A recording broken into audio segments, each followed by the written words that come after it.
Awake the Tribe podcast tells the intimate and personal stories of everyday people who are doing the hard work of transmuting their familiar programming, societal expectations, generational traumas, colonization mindsets, and patriarchy perspectives. These are the inspiring and celebratory stories of the brave, true, and awake. Hi, welcome. This is Awake the Tribe podcast. I'm your host, Rhoda Jadoran, and today I have the pleasure to introduce you to Lydia Rose.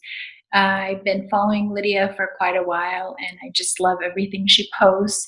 But what really got to me was a very personal story about her journey, and I just thought perfect for the podcast because it really inspired me.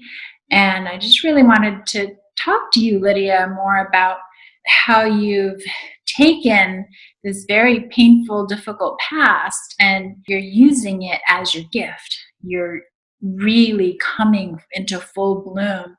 And as I mentioned to you before this call, I have a similar background in terms of my sexuality and just a little similarities here and there. But what really got to me was how you really embodied it and took it as your strength. And I feel like I haven't fully done that. So I'm excited to learn from you. So welcome. Thank you so much for having me. Thank you so much. I'm honored to be here and just vibe and chat with you. Yeah, it's going to be fun. Can you just tell us a little bit about what you do, what you're offering, what you're all about in terms of your work and all that? Totally. Yeah. I don't even know who I am anymore right now. I feel like I'm going through such a rebirth process and re-death for sure. So I've been there a bunch of different times. And I feel more accepting of my humanity than I've ever felt before. So I can give you some identifiers of things that I have been, but it feels so wild to be me in the present moment. I have been a person who has survived abuse in the past. I've been a person who has made a home out of addictions or disorders.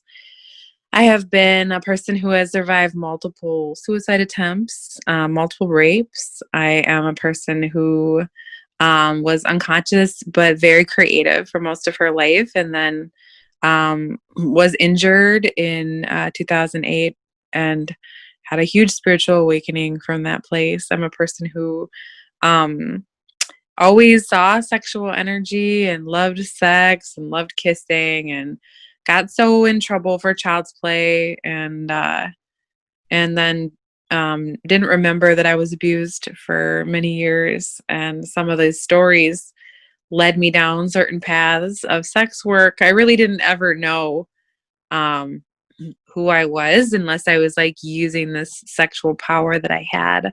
And really what it was is just wanting to make people feel good with my sexual energy. I almost felt like I could just like wipe off the ick that they had inside of them. And I always saw it in their sex or in their like love sex areas.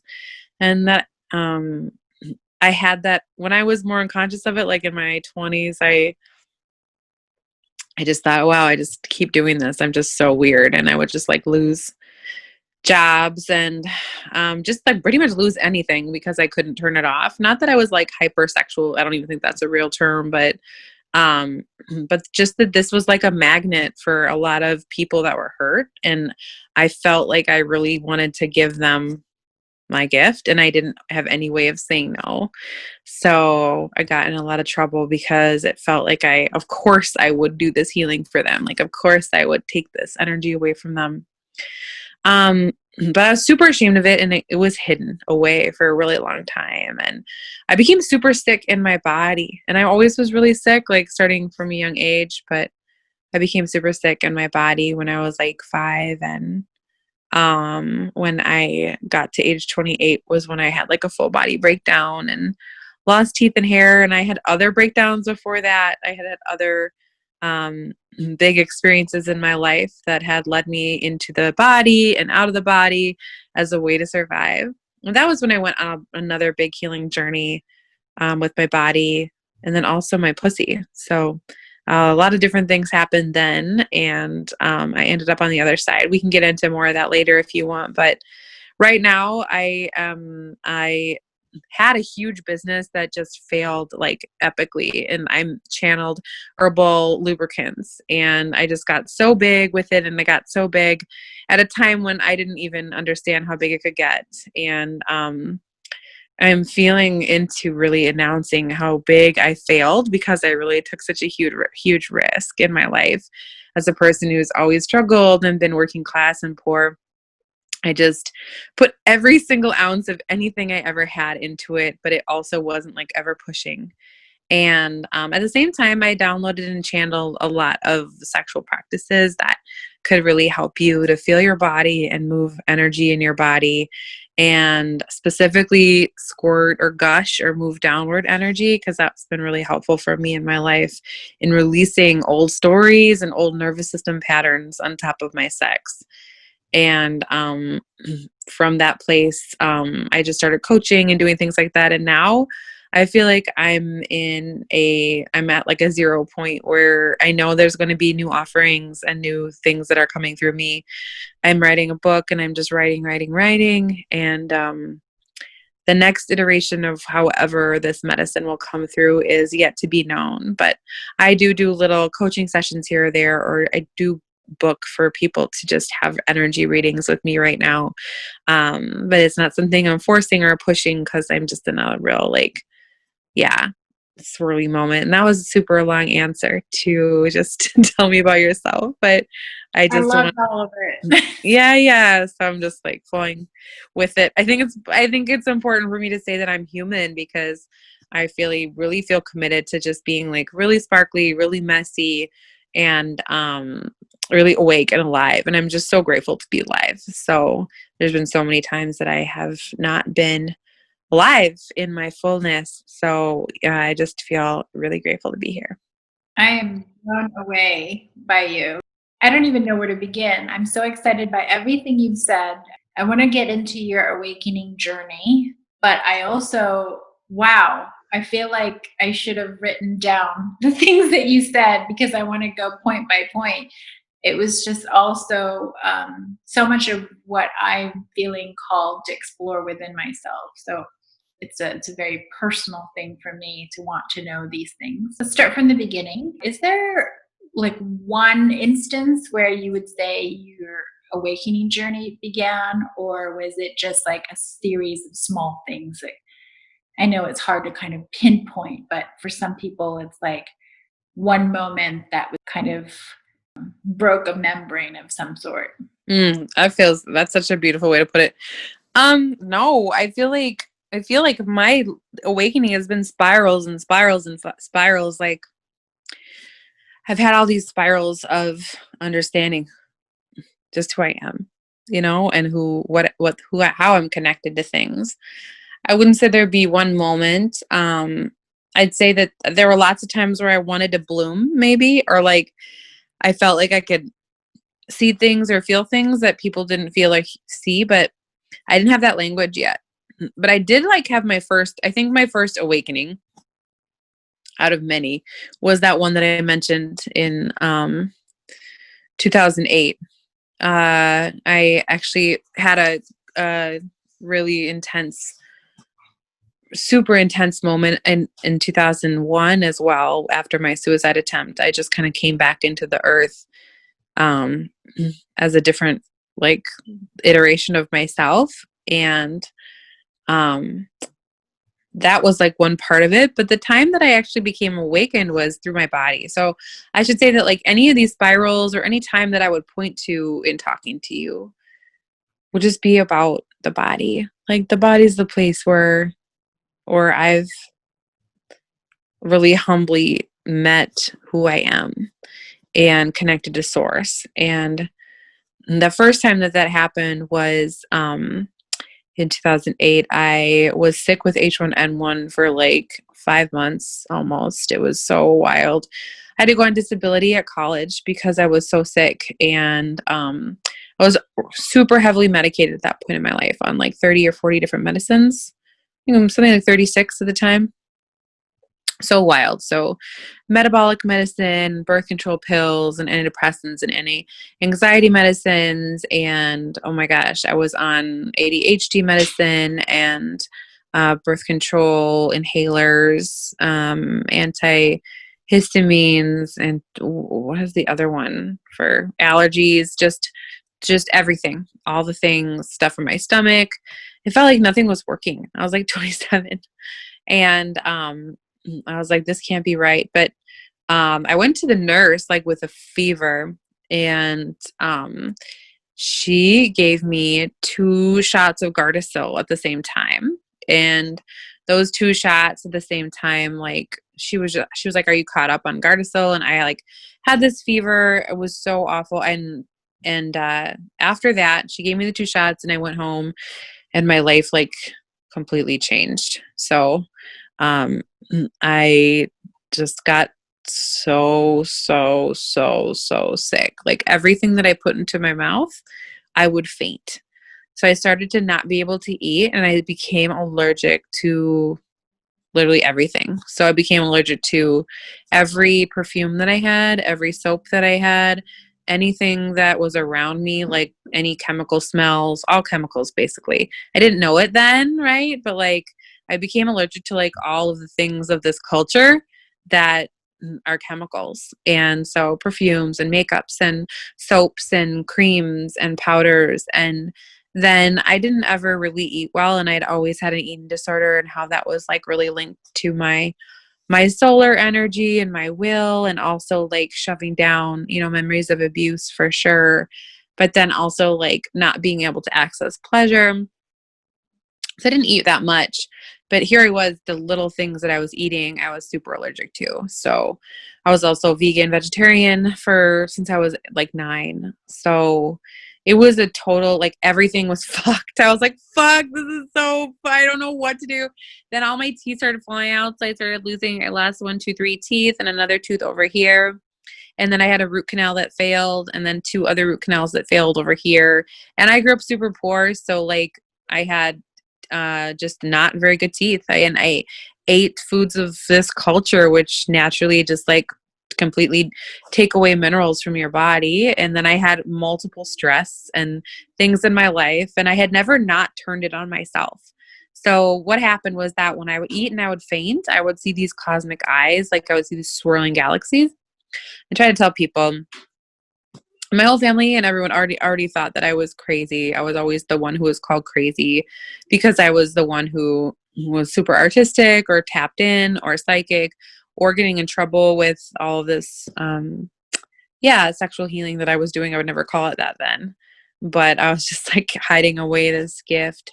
And so I didn't know how to talk to people about what was going on, but everything fell apart.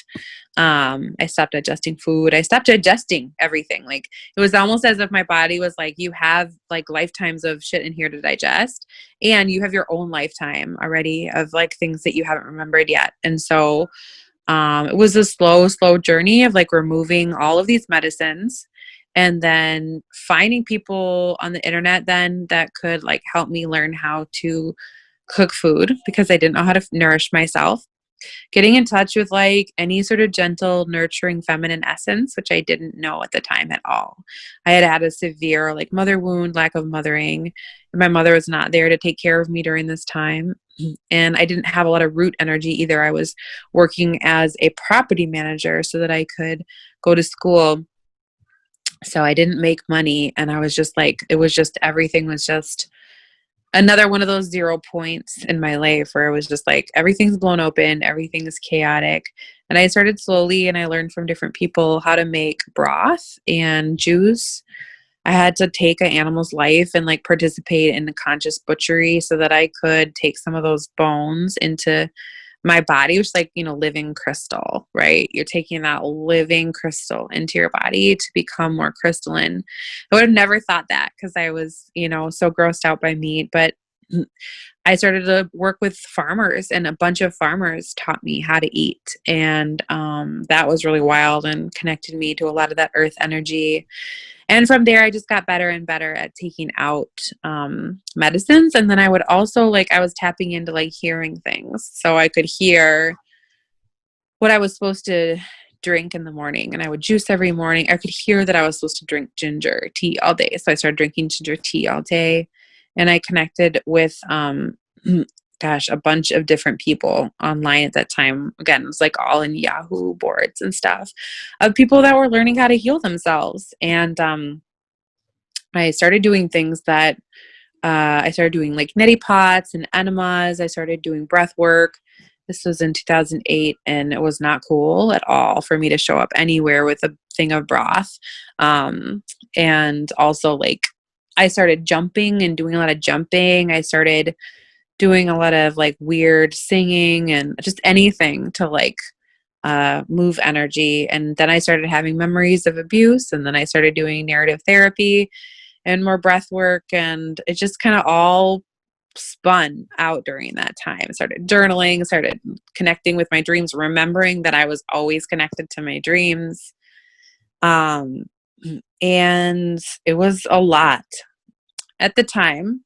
I also became this was the first time that I stopped having sex with anybody and myself for the first time in my life. What was really hard about that is that when I started having memories, a lot of people who survived childhood sexual abuse, you kind of shut down for a while, and that was true in my case. So I shut down and I lost a lot of connection with that. But I was working really hard on other pieces. So I think that part came later for me. I started charting. I remember I went to a place where you could Xerox things, and I made my own little Xerox chart of how to chart my temperature and touch and taste my cervix every day, to get in touch with my body after I took myself off birth control. So it was a humbling time because I lost a lot of people in my life. I didn't go out. I had to take care of me because doctors were I guess I left this part out. I actually, after I started fainting and all that stuff, I went back to the doctor, and they were like, "Oh, you need an endoscopy." And endoscopy showed that I had no villi on my small intestine. So it showed that I had celiac disease. And then I was like, "What am I supposed to do?" Because I was still trapped in the death pharmaceutical matrix, really. And they were just like, "Oh, we don't know, just don't eat gluten." And I was like, what? What are you talking about? First of all, I'm not eating, I barely eat anyways. And second of all, I definitely eat bread. And third of all, how am I supposed to fix this just by not eating gluten? I didn't understand. I remember kind of begging and crying and being really hurt because I was just this just doesn't make any sense. So that was a good, I think probably 3 years of just total body by myself, working on my body every single day. I mean, I ended up doing an elimination diet and then working with Dr. Natasha Campbell McBride on a GAPS diet to slowly reintroduce foods into my life so that I wasn't allergic to everything, because I was allergic to literally everything. So that part was super hard, but also incredible. That was my first awakening. And I'd say that then from there, it seems like it's been rapid fire awakening. I don't think there's been a calm part of any of this. From there, I really got involved with the Weston Price organization and ended up going out and working with Jessica Prentice in Berkeley. And I worked with her and joined a little school that she had for learning how to make broth. And I was really into, we have to make broth. But my secret was that I was this sexual healing woman, and that I had this whole past of that I didn't tell anybody. So I just tried to hide in that world of healing and food and medicine. And I got really big into that world. And then I ended up doing Ayurveda and getting really big into massage.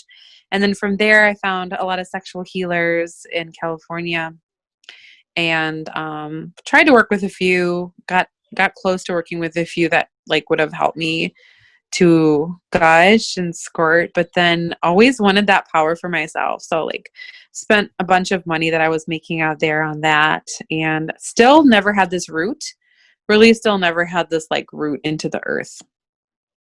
And I think that that's really what I came to understand, was that like I wanted to root down into the earth. And I had an assault in California, and from there I broke into a million pieces, and I really spoke to like a spider when I was in the middle of an assault that told me like everything's an illusion and you're going to be just fine. And from there I heard messages from spirit to go to Hawaii to heal up my family line. And I was dancing a lot at that time and doing ecstatic dance. And I worked and went with my local Oakland ecstatic dance troupe, of which I really loved people there. And I sold the rest of everything that I owned, and I went there with no money on a one-way ticket, and I just walked the earth. And I didn't know how long I would walk the earth, but I just did. And I was kind of in a hell death realm, but also in heaven. So it's hard to talk about that time in Hawaii because I was also like sometimes going mute. I couldn't feel my pussy. A lot of this is related to just not being able to feel my pussy and feeling like I was going crazy for not being able to feel my pussy, and then combined with this horrific assault that I had had. And it was just too much. And I just wanted to be with Mama Earth.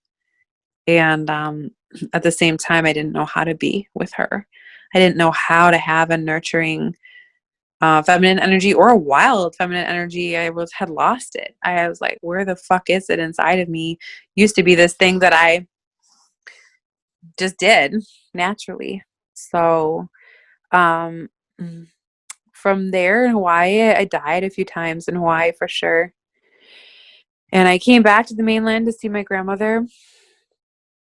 No shoes and no ID. I think I was entering back into the Matrix reality. And then I could not be with my family. The thing that I had always known was that I had to hide a part of myself in order to be with my family. And that part was my wild, just sexual spirit, really. And also that I would have to deny abuse.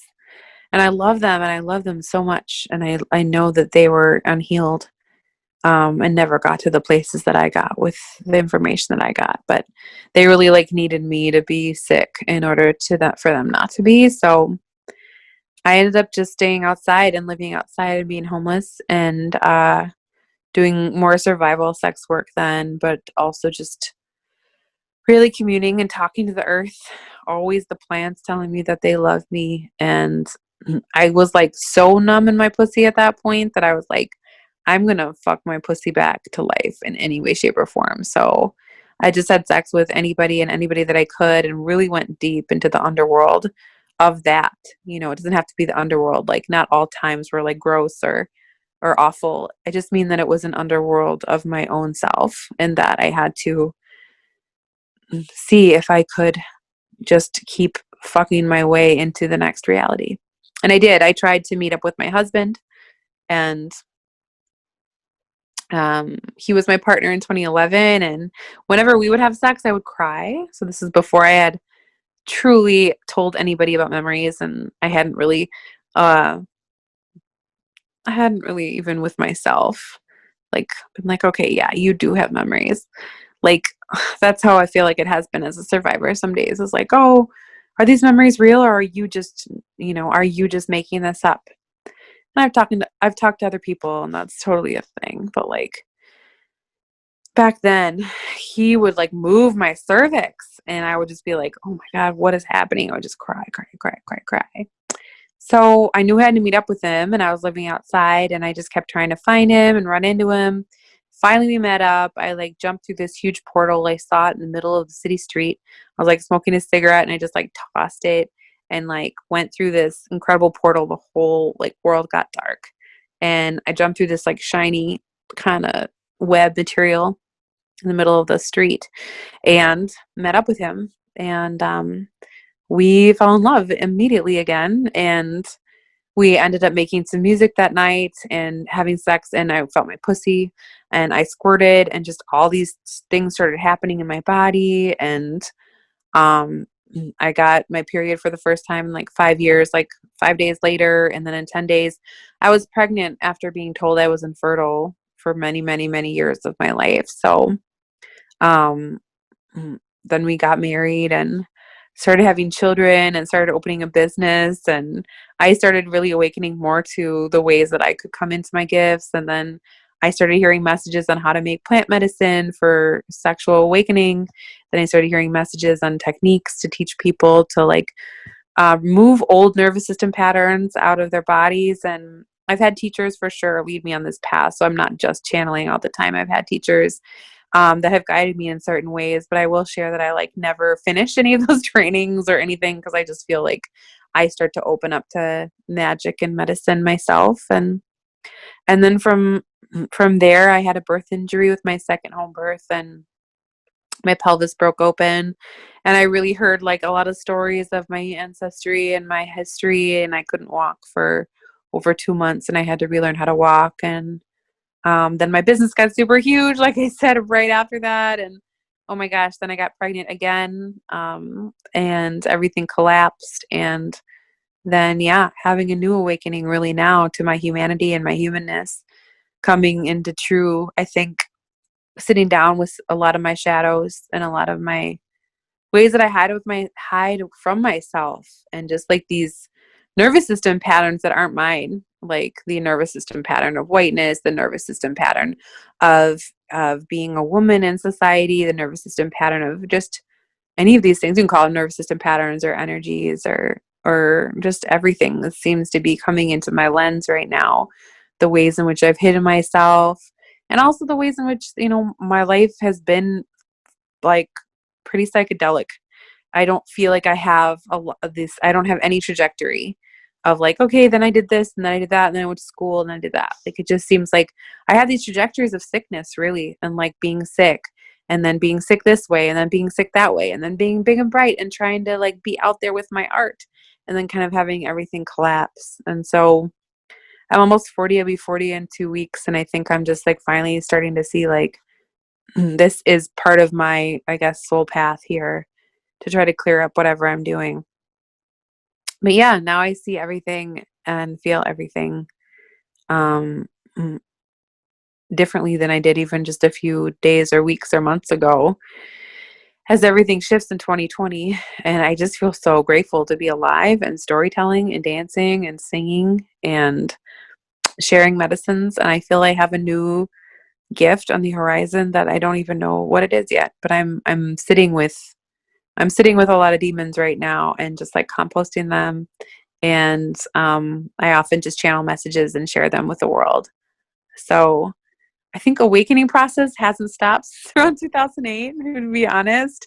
Just feels like rapid fire, um, expansions and contractions and decimations and revelations and all of that, poetry of life.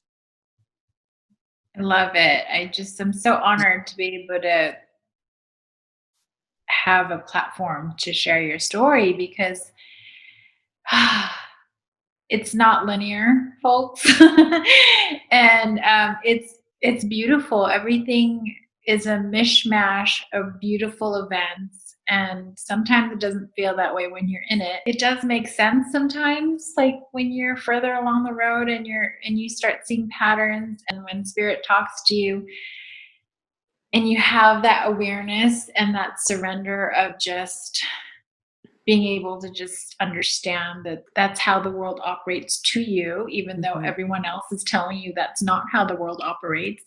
But just really listening to who you are and what's coming forth for you, and just going with the flow, but also being in power. Like, I'm really present to how you're, even with all these varied experiences of being really low, physically and everything else, it seems to me that you've always had this awareness and strength within you to say no to the bullshit when doctors tell you certain things that just doesn't jive.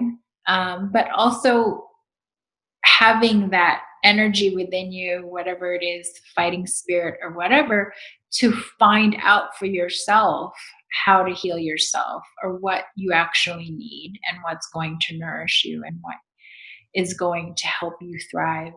So I'm really excited to kind of dive more into everything that you are coming forth now. Like, I'm really excited. I feel like you're on the precipice of something grand, and I'm excited that I get to kind of witness that. When you're talking about Hawaii, it's interesting, like that Mama Earth, and that vortex is so powerful. That's actually when when I first had my flashback of childhood trauma.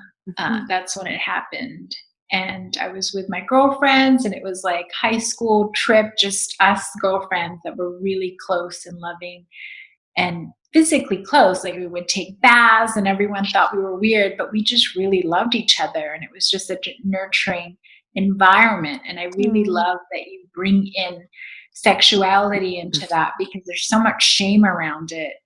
And even just, removing the constructs of what sexuality is. Like, taking a bath with your girlfriend is not necessarily sexual. It can be sensual and it can be loving and beautiful, but it's not necessarily this like sexual thing that there's like a weird power dynamic that people want to infuse in there. Like, someone's trying to get something, or someone's trying to, I don't know.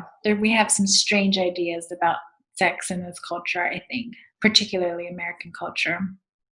But I remember having that flashback, and as soon as I told like the third girlfriend that was around me about it, I remember thinking, did I just make this up? Did this actually happen? But when it happened, I remember it was so clear. It was like the reality superimposed on top of the reality that I was in. And I felt like a little child in a crib having something happen to me. And yet I was in a safe environment with my girlfriends in Hawaii. It's just a really strange experience, but it it was really eye-opening in terms of me understanding that flashback didn't need to be explored any more than what had been shown to me. And I think that's really important too in healing journeys, is your mind protects you. And I think that's why people blank stuff out. Oh, And yeah. if it's meant to come to you, it's meant to come to you, and you don't need to dive into it any further, unless you feel called to, or it's just something that you really feel like you need for your healing journey. But that was a big lesson for me. First time I had a memory, I threw up because I went to the bookstore to get the Courage to Heal book, because I was like, this isn't you. Why the fuck are you getting this? Like, how you're making this up? Like, I just had the meanest voice inside of me be like, how can you be buying this? Who are you? This isn't you. These memories aren't real. Just like a beating me up voice. And I had to calm myself and be like, I had enough therapy at that point, because I also started therapy in 2008. I had enough therapy at that point that I was like, okay, yeah, that's not you. That voice is not you. That is not you. It's really loud, but you do get to buy this book, and you do get to believe yourself. And then, that kind of calmed down. I remember being at home with the book, or later on doing breath work, whatever I was doing. As I got healthier, more things came to light, and I wanted more, like, just like you're saying, like, it was like, it took me a long time to come to the place of like, no, whatever is being revealed right now is just all that you need. because I really like, once I got a few memories, I was like, okay, give me the memories. I'm ready. Like, give it all to me now. Like, I want to know. I got a pen. I'm going to write it. I'm going to heal it. I'm going to work through it. And it was like, that same like forceful energy of the culture of like, just like a nervous system pattern of domination, even within myself, my own oppressor. It's so wild to just kind of feel all of your different internal oppressors. It took a long time to to just be like, okay, this is it. But I will tell you that the feeling that I have, like I described to you, of like, is this real? Is this really me? Is this really my life? I don't know if that ever goes away. Like, I can stand really strong in it. And I used to think that the more memories I got, the better that feeling would be. But I don't know if that's real. I don't know if that's true. Maybe it is for somebody, but I don't know if it would be for me. I used to think like, okay, well, if I had 1,000 memories or something, then it would make it so that I could stand in this truth all the time. And it just doesn't seem that way. Like, I was downstairs and I had had an interaction with my family, and even though I've been through all these cycles of loving them and hating them, and then finally really loving them, really seeing them, like all these different cycles, right? I had some sort of thing happen, and I was just like, "Oh, Lydia, are you back to the person who believes that she's crazy?" And I had to check myself and be like, "No, you're not. Like, just because you had an interaction with them does not mean that you have to be the thing that they needed you to be, that your whole family line needs the carrier of this trauma to be, whether it's me or my great aunt or whoever it is, how it's traveled. That they get turned into something in order to not have the truth." Right. So I was like, that's just the story. That's just the trauma of you needed to be something, right? Whether it's sick, whether it's crazy, whether it's a, prostitute, whether it's whatever it is, these labels or stories or whatever it is that hold the family trauma, whether it's an addict, whether it's, there's so many different labels, but there's always somebody who's like just carrying the lineage of all this stuff. And so, it's wild though, cause it'll haunt me some, invulnerable days of my life or vulnerable seasons of my life. It'll haunt me. And I have been able to really drum up that nurturing voice inside of me that can come back always and be like, "Oh, Lydia, no, like this is really you. I know it doesn't feel like it's your life, and I know you might not want it to be your life. What if you don't have to hold it all tonight? Like, what if you don't have to decide? Like, you just get to be you tonight. You just get to be human, and you just get to have these stories, and you just get to have to, why don't I hold them for you? Why don't I believe you? If you can't believe you, why don't I believe you tonight?"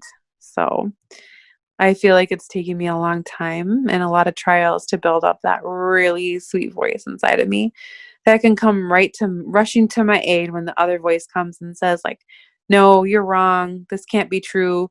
Who even gets abused as a child? How does that even happen? You asked for it. You're just too sexy. You're just too whatever." Just like I have all this just mean voice that wants to convince me that it's not real in order to protect me. So I see it now as the voice of my survival, and it's definitely gotten super, super quiet at times in my life. And then there are other times when that voice gets louder again, and I have to just work with it, really. I really love how you just talked right now with that sweet, nurturing voice, because it reminds me of what you had mentioned on one of your story posts. You mentioned the mother frequency. And when you Mm, were talking, that's what I was feeling, and I really feel that it's sweet and nurturing, but it's also really powerful and strong. And totally. I love that I'm getting to a place where I'm recognizing that in myself and other women as well. And other men too. Like I feel like they're coming into their own ways of that mother frequency. But I was really curious about the sexuality element that you had brought up. I mean, with all your other offerings and everything, Mhm. how sexuality fits in with motherhood. And, in this culture where we tend to separate them, it's like the saintly mother versus the whore, and it's Mhm. so separate. But I love how you've melded the two and you get this sense of like a whole woman.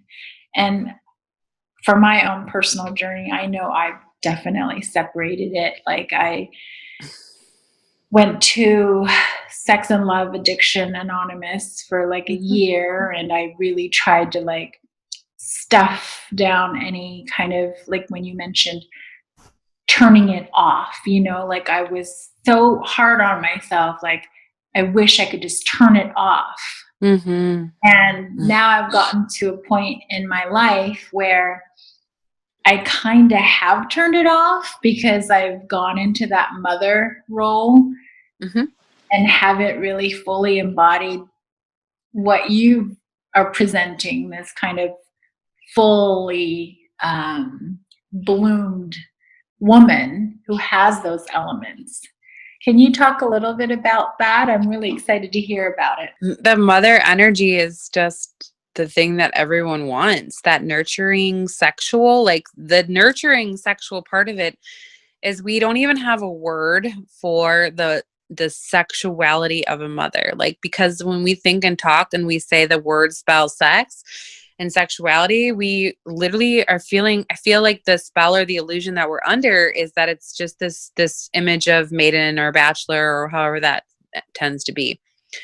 But when you talk about a sexual motherhood, you're just talking about a rich, like so fertile, just like dripping. Like I bleed and I make milk and I get impregnated with like a seed. There's so much richness. It's literally like an ecosystem of like total, it's a totality.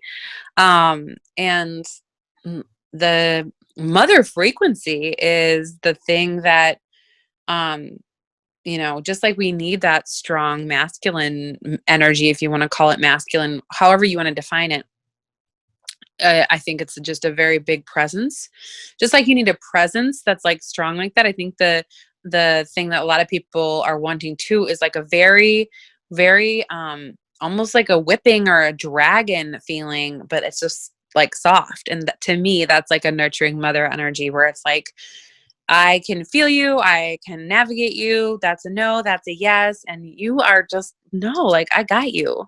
And, oh my gosh, come here. Like, let's talk about that. No. Or, I love you so much. Like, this is going to be okay. Okay. Like, I've got you. So, whatever's going on in you, even if you just really messed up and fucked up, like, that mother energy is there to just be like, I will never leave you. And I think so much of what's happening right now in society, it's like a lack of that mother energy because we're all like afraid we're going to be left behind if we don't jump this way or jump that way or join this group or this thought process or pattern or feeling. Um, and if the mother energy was there, I think it would really say like, hey, like, you can't do this wrong. And you know what? I want to hear what you have to say. And you're allowed to change your mind. You're allowed to rest. You're allowed to eat. You're allowed to just be. And like, if you fuck up, I'm here. You don't have to do anything, any sort of way to get my love. You just don't. You just don't. Just being gets you my love. And another thing I'll say about motherhood and sexuality is that um, there's also a death mother feeling of being a mom because the systems expect moms to hold up the whole thing. And we need to be held up. And so the thing that gets sacrificed for us to be able to hold it all up with nobody holding us is our sex. So it's like, okay, you offer up your sex at the altar of love and belonging to society as a mom so that you can basically work off a low battery. I feel like because people aren't supporting mothers. Mothers need to be worshipped. They need to be really worshipped and supported and nourished and just like doted upon in every way, shape, or form. And then I think just that tiny bit of worship could like they're just overflowing. Like I'm overflowing with milk. Like if somebody is hurting at a park or anywhere, like I go out, I'm full of milk. Like I feel like that's part of this. Like you can't extract it from like real anatomy, physiology, like hormonal, energetic, everything beautiful like thing that is happening is like, I just like have this heart where I'm like, oh my gosh, like I want to be there for you. So that's also the mother frequency, I think, is like so awake, so alive, so giving. But we only have the idea of it being like giving from depletion or giving in like a holy way cut off from your sex. But I find it as like, yeah, it's rivers flowing inside of you, blood, milk, sex, like ejaculation. It's total like presence with lots of different people. It's just like it's fullness. So it's quite a moment that we're missing in society when we're missing like the truly amazing things that mothers could do if they just were given that support, right? And because they're the ecosystems of this world.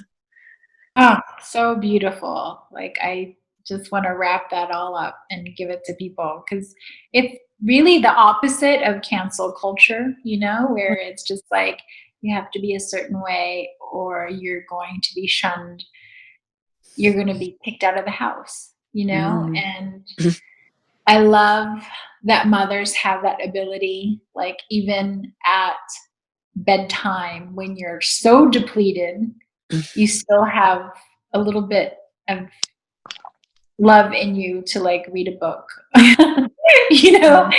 and that's just how we You find roll. it, yeah. Mhm. Dig deep, find it.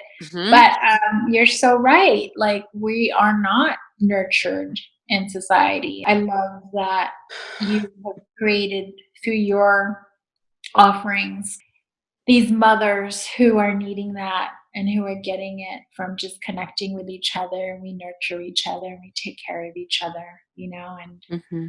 and I love that community that we're creating because fuck all that just depletion and like you just drink wine and you'll be fine. Like, what is this thing that is happening? The narrative is that women are able to just handle everything, and then your reward is just a glass of wine or drinking with your girlfriends. But it's always this kind of like escapism where it's not like an embodied deep connection that actually nurtures you. Hmm. And going back to illness, I was kept thinking as you were talking about illness, because I've had illnesses as well. And I think what I've really gained from that is just like my body craving this connection to Mother Earth and bringing me back to myself, Hmm. bringing me back to deepening my connection to myself and Mother Earth. And I'm really called.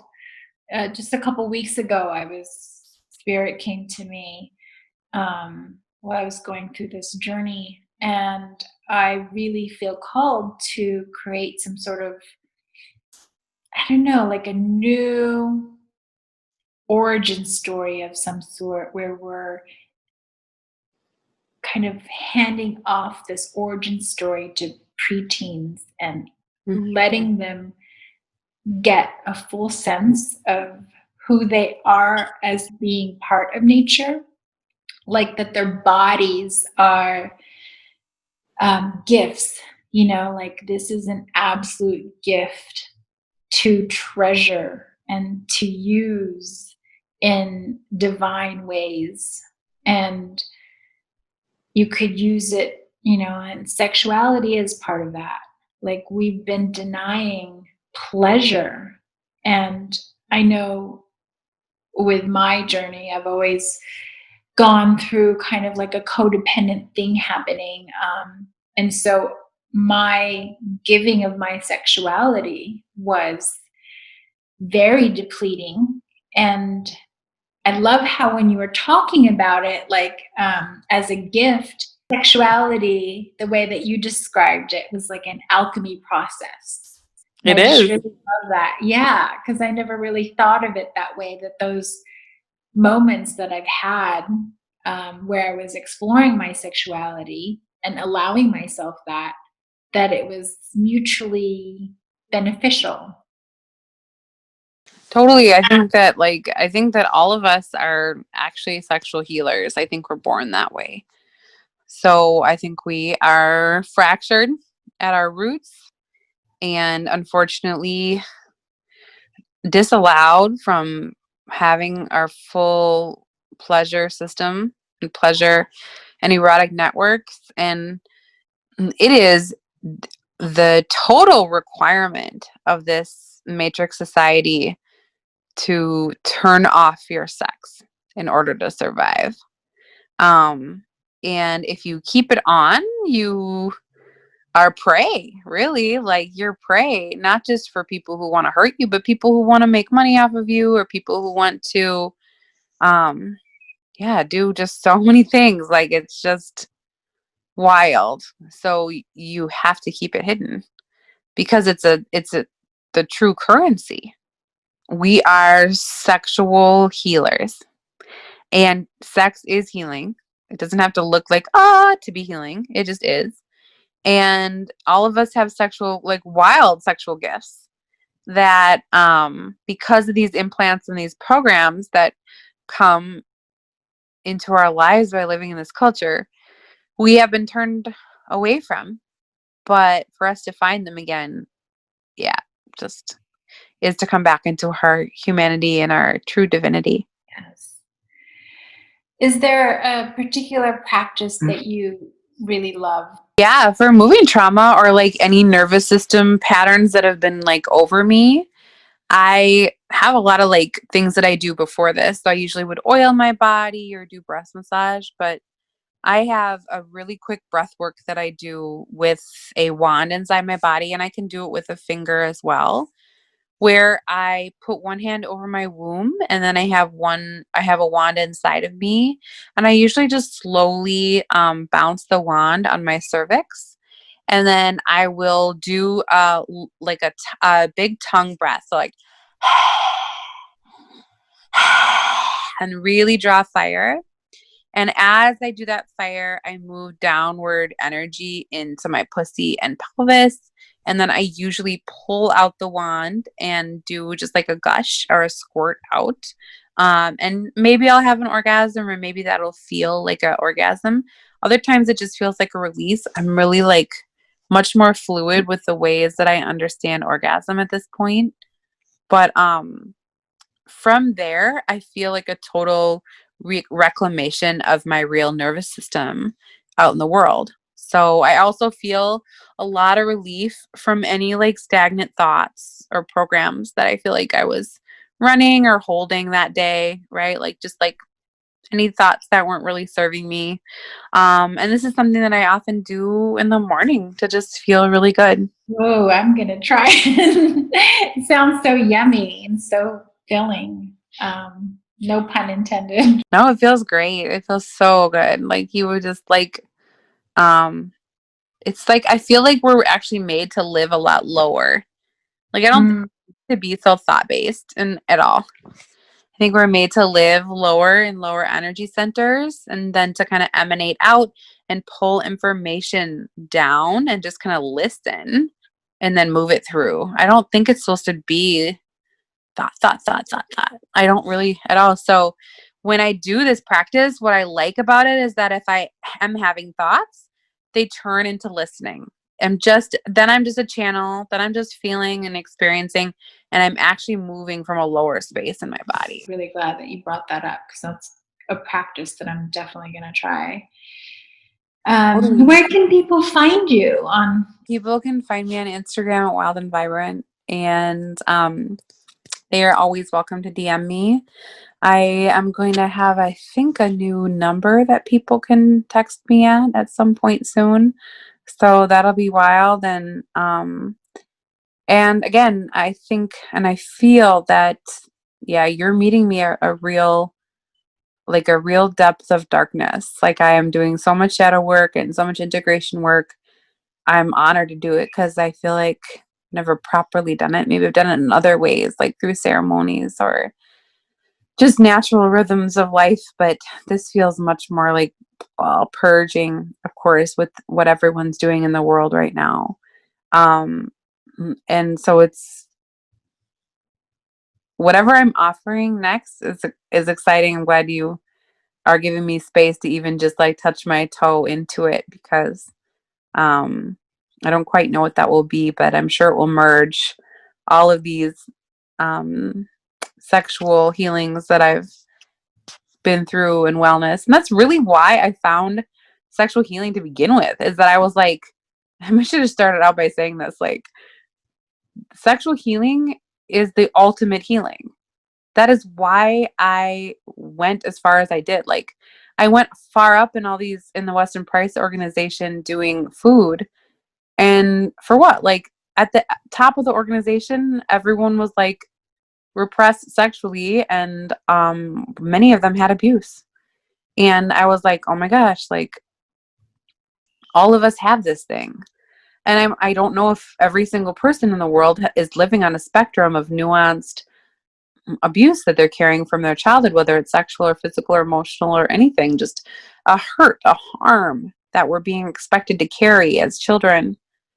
But I wanted the ultimate truth because I was hurting, right? So I got so much more freer in my breath and my body and off the medicines, and I could digest food, and I was like manifesting, and I could do all these incredible things, and I was dancing, and oh my gosh, I was like doing this, but I couldn't feel my pussy, right? So like then I was like, what the fuck is going on? And I wanted the ultimate healing. And so I guess it's not one thing or the other, but I do feel like sexual energy is one of the ultimate healing things. So to integrate sexual healing energy, not just stay there, but to integrate it so that it's part of your throat energy, it's part of your heart energy, it's part of your hand energy, it's part of your thought energy, whatever it is, like that's integrated sex energy. And that's the thing that we've been cut off from. Those are the roots that have been severed in our lifetime and lifetimes. And so I love that, like, that's where I went, because that's like must be in me, is like I want the ultimate truth about things. And now I feel like I'm seeking to still alchemize more and move it into how can I embody this and be the next thing for people, because I do have information. My body gives me information. So right now I say I'm body oracle and just channeling for people and channeling energies and sharing things as an artist and a spirit and really just a human. But I'm super there for people, and I always have lengthy, long DMs and am out about who I am. You know, I have had a pelvic skeletal injury that I can barely move. I have had 3 home births. One was a free birth. I'm a survivor. I've been, done sex work and used that sexual healing energy to really heal my life. And I want people to know how healing that downward sexual energy into the earth is. You just perfectly summed it all up, didn't you? I Did love I? it. Thank you. Like a mic drop. Thank you so much for talking and sharing your life and your journey with us. Of course. I'm so honored you reached out. It's just great to have beautiful conversations, right? And just be Yeah. real and just talk about who we are as humans, what Yeah. we've been through, what we have to give. No perfection, no I don't need any certificates from anybody. I just want to know what you've been through, because you're fucking amazing. That's how I feel about everyone.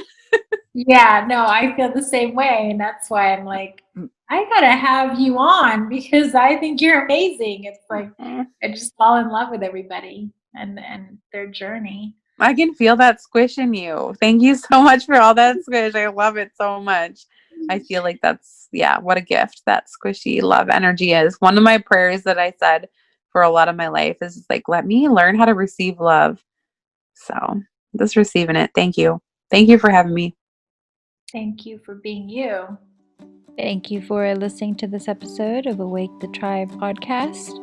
If you would like to tell your own story, please connect with me on Instagram at Awake the Tribe or on my website, awakethetribe.com. You may also email me at rhoda, RHODA, at awakethetribe.com.